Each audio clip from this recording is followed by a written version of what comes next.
আসসালামু আলাইকুম, শুভ দুপুর সবাইকে। ডিম পাড়া মুরগি রান্না করব আজকে। এই মুরগিটা অবশ্য আমার কাছে অনেক ভালো লাগে।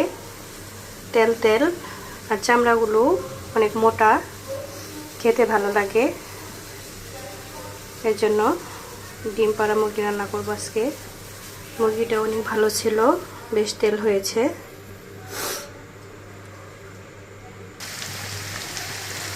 এর জন্য প্রথমে কড়াইতে খানিকখানি তেল দিয়ে নিলাম, তারপর পেঁয়াজ রসুন ছেঁচা অনেকখানি দিয়ে দিলাম, তেজপাতা, লং, দারচিনি, এলাচ এগুলো একসঙ্গে দিয়ে দিলাম। এখন এগুলো লাল লাল করে ভেজে নিব।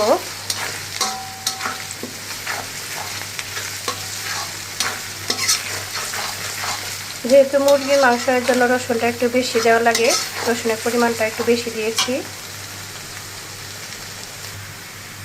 আজকে একটু অন্যরকমভাবে মুরগি রান্না করব। এই যে পেঁয়াজ রসুন প্রায় লালটে লালটে হয়ে আসছে, এখন এর মধ্যেই মুরগিটা দিয়ে দিব। মুরগিটাও এই মশলার মধ্যে ভেজে নেব একটু।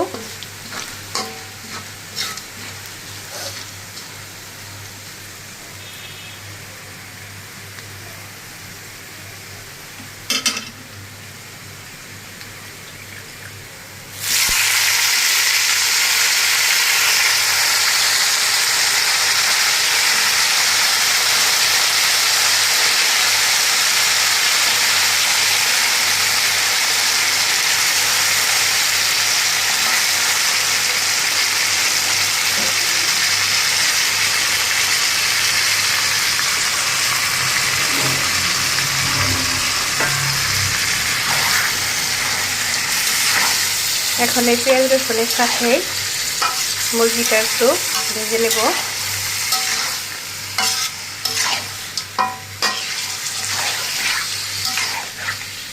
গরু মাংস এভাবে রান্না করা যায়, আলাদা টেস্ট আসে। আসলে সব সময় গতানুগতিক রান্না খেতে ভালো লাগে না, একটু চেঞ্জ করলে অন্যরকম টেস্ট পাওয়া যায়। এই জন্য আমি আজকে এভাবে রান্না করব।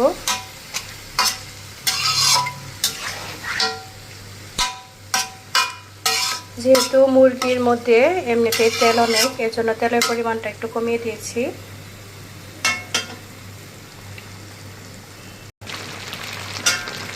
এই তো আমার মুরগি ভাজাভাজি হয়ে গেল। এখন এক এক করে রসুন বাটা, পেঁয়াজ বাটা,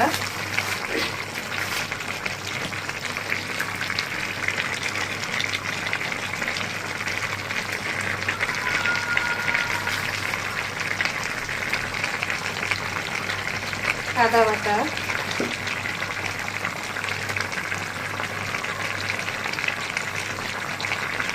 জিরা বাটা,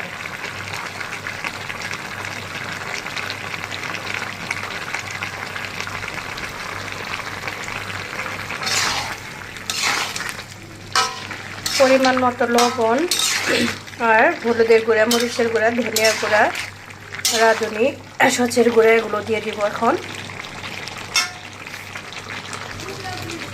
এই তো সব ধরনের মশলা দেওয়া হয়ে গেল আমার। এখন ভালোভাবে কষিয়ে নিব বেশ কিছুক্ষণ।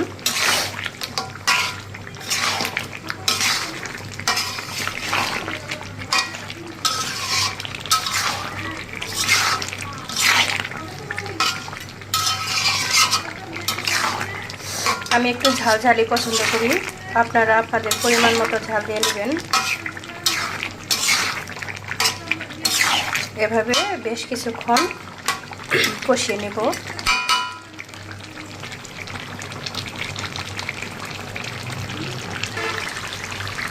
হয়তো আমার কষানো প্রায় হয়ে এলো,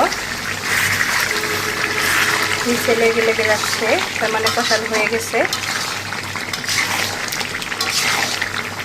তেলটা উপরে চলে আসছে।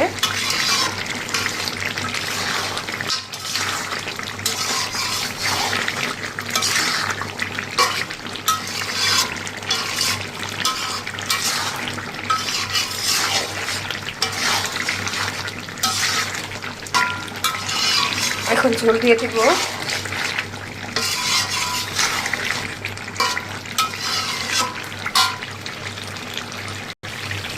যে ঝোল দিয়ে দিচ্ছি, যেহেতু মুরগি শক্ত এর জন্য ঝোলের পরিমাণটা একটু বেশি দিব।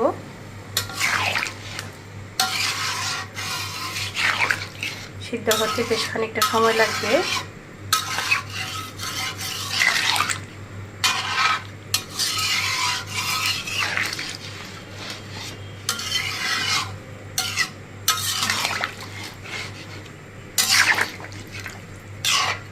এখন প্রায় 20 মিনিটের মতো হাই ফ্লেমে রান্না করব।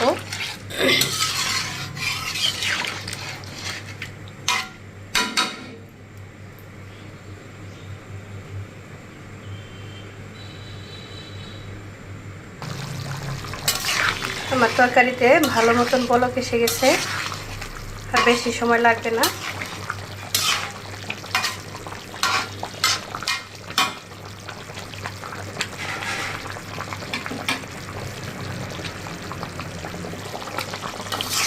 এই তো হয়ে গেল আমার মুরগি রান্না। কালারটা সুন্দর আসছে। আপনাদের কার কার ভালো লাগলো কমেন্টে জানাবেন। ঠান্ডায় এমন একটা অবস্থা, বেশি কথা বলতে পারি না, একটা থেকে দুইটা কথা বলতে গেলে সমস্যা, কাশি খুব প্যারা দিচ্ছে ঠান্ডায়।